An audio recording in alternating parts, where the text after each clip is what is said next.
देश के केंद्रीय सुरक्षा संस्थान गनकैरिज फैक्ट्री, जहां सबसे शक्तिशाली धनुष तोप का निर्माण किया जाता है, इसी धनुष तोप में चीनी कलपुर्जे लगाने का मामला सामने आया था। इस पूरे फर्जीवाड़े में फैक्ट्री में पदस्थ junior works manager SC Khatua का नाम सामने आया। पूछताछ के लिए सीबीआई ने खाटुआ को दिल्ली बुलाया, पर वो वहां जाते कि उससे पहले ही उनकी हत्या कर दी गई। गनकैरिज फैक्ट्री में पदस्थ रहे एससी खाटुआ ही क्रय विक्रय का हिसाब करते थे। धनुष तोप में आखिर कैसे चाइनीज बैरिंग का इस्तेमाल हो गया और आखिर कौन इस मामले में संलिप्त था, इसकी दिल्ली सीबीआई जांच कर रही थी। 10 जनवरी 2019 को सीबीआई इस फर्जीवाड़े की तह तक जाने के लिए जबलपुर आती है, जहां सीबीआई जेडब्ल्यूएम खाटुआ के ऑफिस और घर पर छापा मारते हुए कई दस्तावेजों को बरामद करती है। साथ ही खाटुआ को पूछताछ के लिए दिल्ली बुलाती है। खाटुआ दिल्ली जाते कि उससे पहले ही उनकी हत्या हो जाती है। लाश पाट बाबा के जंगलों में मिलती है।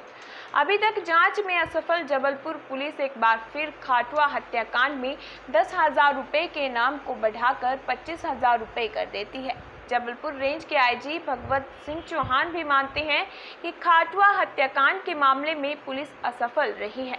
धनुष तोप से जुड़े कलपुर्जों की खरीद को लेकर खाटुआ के पास बहुत सारी जानकारी थी। उनको शायद ये भी पता था कि धनुष तोप में आखिर किसने चाइनीज बैरिंग लगाने के निर्देश दिए थे। बाद में जब बालासुर रेंज में धनुष तोप का परीक्षण हुआ और भी फेल हो गई, तब पता चला कि तोप में चाइनीज बैरिंग लगे हुए हैं। AIDEF के राष्ट्रीय अध्यक्ष SN पाठक का इस पूरे घटनाक्रम में सनसनीखेज बयान सामने आया है। उन्होंने कहा कि चाहे सीबीआई जांच कर ले या जबलपुर पुलिस, कोई भी खाटुआ के हत्यारों को नहीं पकड़ सकता है।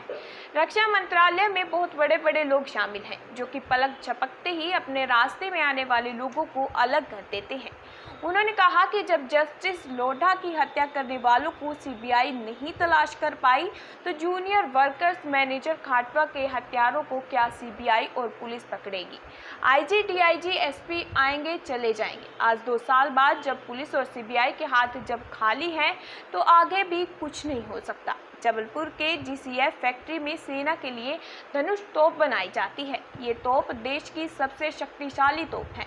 जनवरी 2019 में इसी तोप में लगाए जाने वाले बेयरिंग को लेकर एससी खाटुआ का नाम सामने आया था। आगे की जांच बढ़ती ही इससे पहले ही उसकी हत्या कर दी गई। असफल जबलपुर पुलिस ने एक बार फिर से खाटुआ हत्याकांड की फाइल खोली है।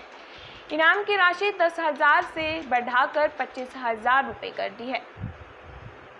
न्यूज़ ऑफ भारत के लिए जबलपुर से वाजिद खान की रिपोर्ट।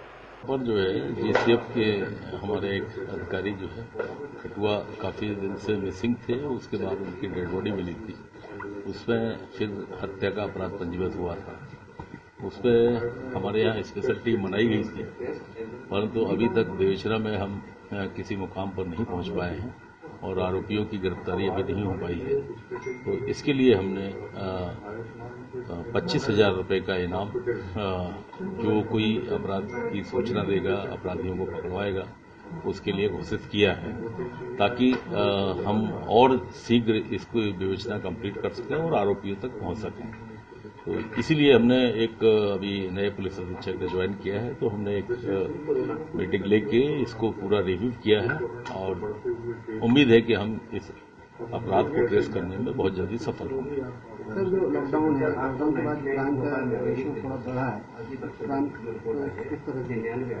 नहीं, ओवरऑल क्राइम का जो IPC के अपराध है निश्चित रूप से बढ़े हैं, परंतु वो बढ़ने का कारण जो 188 की हमारी कार्रवाइयाँ हुई हैं लॉकडाउन के उल्लंघन के लिए, उनको जोड़कर बढ़ी हैं। अदरवाइज जो दीगर IPC है उसके अपराध कम हुए हैं। ओवरऑल अपराधों में कमी हुई है, परंतु यदि 188 के अपराध अपन जोड़ देते हैं तो फिर काफी वृद्धि हुई है।